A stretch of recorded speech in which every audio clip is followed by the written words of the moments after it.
سیانوں کا کہنا ہے کہ بیوی بننا کوئی آسان کام نہیں جسے ہر کوئی نادان اور نااہل لڑکی آسانی سے نبھا سکے۔ بیوی بننے کے لیے بہت ہی سمجھداری، سلیقہ مندی اور ایک خاص قسم کی دانشمندی کی ضرورت ہوتی ہے۔ جو لڑکی اپنے شوہر کے دل پر حکومت کرنا چاہتی ہے، اسے چاہیے کہ وہ اپنے شوہر کو خوشی اور مرضی کے مواقع فراہم کرنے کے علاوہ اس کی صحت و سلامتی اور اس کے کھانے پینے کا خیال بھی رکھے اور اسے ہمیشہ ایک باعزت، محبوب اور مہربان شوہر سمجھے۔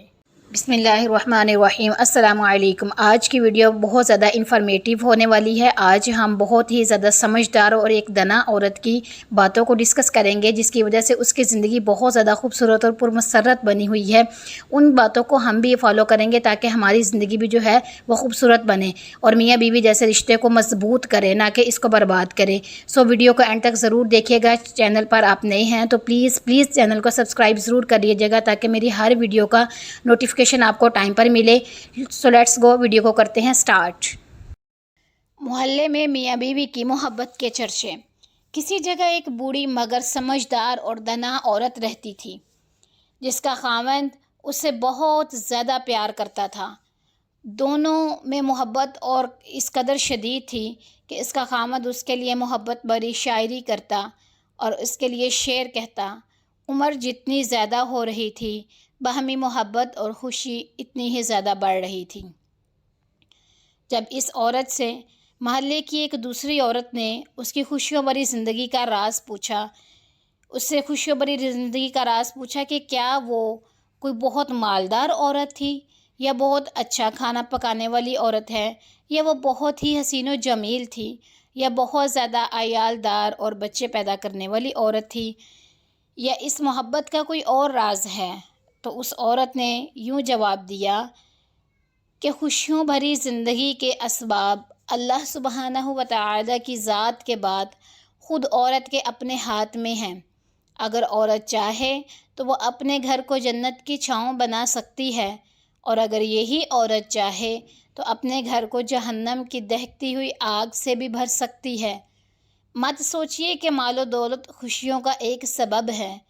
تاریخ کتنی مالدار عورتوں کی کہانیوں سے بھری پڑی ہے جن کے خاوند ان کو ان کے مال و متاع سمیت چھوڑ کر کنارہ کش ہو گئے، اور نہ ہی عیال دار اور بہت زیادہ بچے پیدا کرنے والی عورت ہونا کوئی خوبی ہے۔ کئی عورتوں نے 10 بچے پیدا کیے مگر نہ خاوند ان کے مشکور ہوئے اور نہ ہی وہ اپنے خاوندوں سے کوئی خصوصی الطافات اور محبت پا سکیں، بلکہ طلاق تک نوبتیں جا پہنچیں۔ اچھے کھانے پکانا بھی کوئی خوبی کی بات نہیں ہے۔ سارا دن کچن میں رہ کر مزے کے کھانے پکا کر بھی عورتیں خاوند کے غلط معاملے کی شکایت کرتی ہیں اور خاوند کی نظروں میں اپنی کوئی عزت نہیں بنا پاتی۔ تو پھر اب آپ ہی بتائیں، اس عورت نے کہا کہ پھر اب آپ ہی بتائیں بوڑھی اماں، کہ پھر آپ کی خوشی اور پرسعادت زندگی کا کیا راز ہے، اور آپ اپنے اور خاوند کے درمیان پیش آنے والے مسائل اور مشکلات سے کس طرح نمٹا کرتی ہیں۔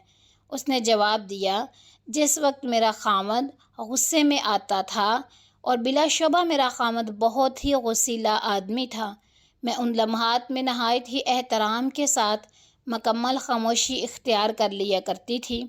یہاں تک کہ بات واضح کر دوں کہ احترام کے ساتھ خاموشی کا یہ مطلب ہے کہ آنکھوں سے حقارت اور نفرت نہ جھلک رہی ہو، اور نہ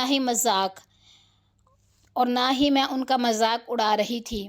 آدمی بہت عقل مند ہوتا ہے، ایسی صورتحال اور ایسے معاملے کو بھانپ لیا کرتا ہے۔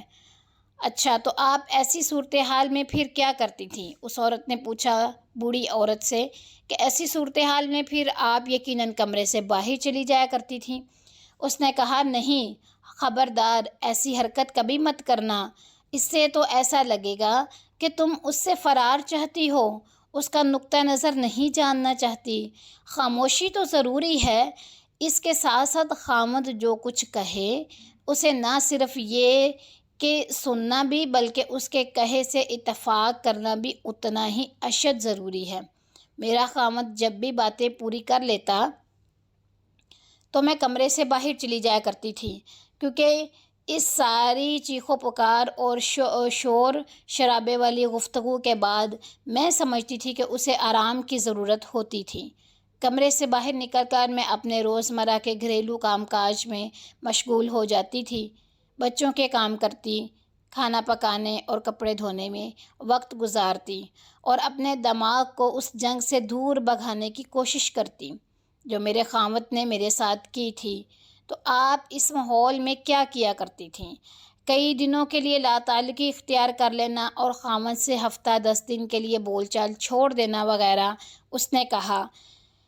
پھر بوڑھی عورت نے اسے جواب دیا، نہیں، بول چال چھوڑ دینے کی عادت انتہائی گھٹیا فعل اور خاوند کے ساتھ تعلقات کو مزید بگاڑنے کے لیے دو رخی تلوار کی مانند ہے۔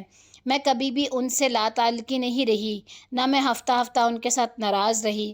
اگر تم اپنے خاوند سے بولنا چھوڑ دیتی ہو بالفرض، تو ہو سکتا ہے شروع میں اس کے لیے یہ بات بہت ہی تکلیف دہ عمل ہو۔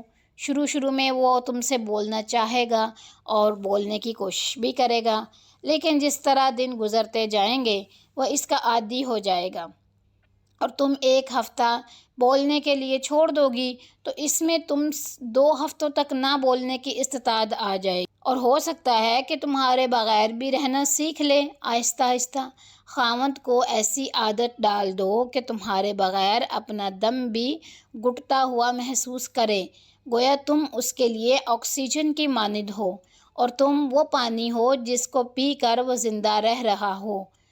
اگر ہوا بننا ہے تو تھوڑی ٹھنڈی اور لطیف بنو تاکہ گرد آلود اور تیز آندھی۔ اس کے بعد آپ کیا کرتی تھی؟ اس عورت نے کہا، میں 2 گھنٹوں کے بعد یا 2 سے کچھ زیادہ گھنٹوں کے بعد جوس کا ایک گلاس یا پھر گرم چائے کا ایک کپ بنا کر اس کے پاس جاتی اور نہایت ہی سلیقے سے کہتی، لیجئے چائے پیجئے یا جوس پیجئے۔ مجھے یقین ہوتا تھا کہ وہ اس لمحے اس چائے یا جوس کا متنمہ تھا، اس کو اس چیز کی طلب ہو رہی ہوتی تھی۔ میرا یہ عمل اور اپنے خاوند کے ساتھ گفتگو اس طرح ہوتی تھی کہ گویا ہمارے درمیان کوئی غصے یا لڑائی والی بات ہوئی ہی نہیں، جبکہ اب میرا خاوند ہی مجھ سے اصرار کر کے بار پوچھتا تھا کہ کیا میں اس سے ناراض تو نہیں ہوں، جبکہ میرا ہر بار اس سے یہی جواب ہوتا تھا کہ نہیں، میں تو ہرگز ناراض نہیں ہوں۔ اس کے بعد وہ ہمیشہ اپنے رویے پر ندامت ہوتا اور مجھ سے معذرت کرتا اور مجھ سے گھنٹوں پیار بھری باتیں کرتا تھا۔ تو کیا آپ اس کی ان پیار بھری باتوں پر یقین کر لیتی تھیں؟ ہاں بالکل، میں ان باتوں پر بالکل یقین کر لیتی تھی۔ میں جاہل نہیں ہوں۔ کیا تم یہ کہنا چاہتی ہو کہ میں اپنے خاوند کی ان باتوں پر تو یقین کر لوں جو وہ مجھ سے غصے میں کہہ ڈالتا ہے اور ان باتوں پر یقین نہ کروں جو وہ مجھ سے پرسکون حالت میں کرتا تھا؟ تم مجھ سے کیوں کر منوانا چاہتی ہو کہ میں اس کے غصے کی حالت میں کہی ہوئی باتوں پر یقین کر لیا کروں؟ تو پھر آپ کی عزت اور نفس کہاں گئی؟ کاہے کی عزت اور کون سے نفس کی بات کر رہی ہیں؟ عزت اسی کا نام ہے جو تم غصے میں آئے ہو۔ ایک شخص کی تلخ و ترش باتوں پر تو یقین کر کے اسے اپنی عزت نفس کا مسئلہ بنا لو، مگر اس کی ان باتوں کو کوئی اہمیت نہ دو جو وہ تمہیں پیار بھرے پرسکون ماحول میں کہہ رہا ہے۔ فوراً ہی ان غصے کی حالت میں دی ہوئی گالیوں، تلخ باتوں کو بھلا کر ان کی محبت بھری اور مفید باتوں کو غور سے سنتی تھی۔ جی ہاں، خوشگوار اور محبت بھری زندگی کا راز عورت کی عقل کے اندر موجود تو ہے، مگر یہ راز اس کی زبان میں بندھا ہوا ہے۔ شوہر کے دل کو اپنی طرف مائل کرنے کے لیے سب سے بڑھ کر خوبی خدمت اور عاجزی ہے، لہٰذا عورت کو اپنے شوہر کی خدمت کرنی چاہیے اور اس کے ساتھ ہمیشہ عاجزی کے ساتھ پیش آنا چاہیے۔ اس سے شوہر کے دل میں محبت بڑھتی ہے اور عورت کو بھی اطمینان نصیب ہوتا ہے۔ فرمانبردار عورت ہی شوہر کے دل کو جیت سکتی ہے۔ امید ہے آج کی ویڈیو آپ کو پسند آئی ہوگی۔ کمنٹس کر کے لازمی بتائیے گا آپ کو آج کی ویڈیو کیسی لگی۔ آپ کے کمنٹس ہمیں اور زیادہ موٹیویٹ کرتے ہیں مزید اچھا سے اچھے کنٹینٹ پر ویڈیوز بنانے کے لیے۔ ملتے ہیں نیکسٹ ویڈیو میں، تب تک کے لیے اللہ حافظ۔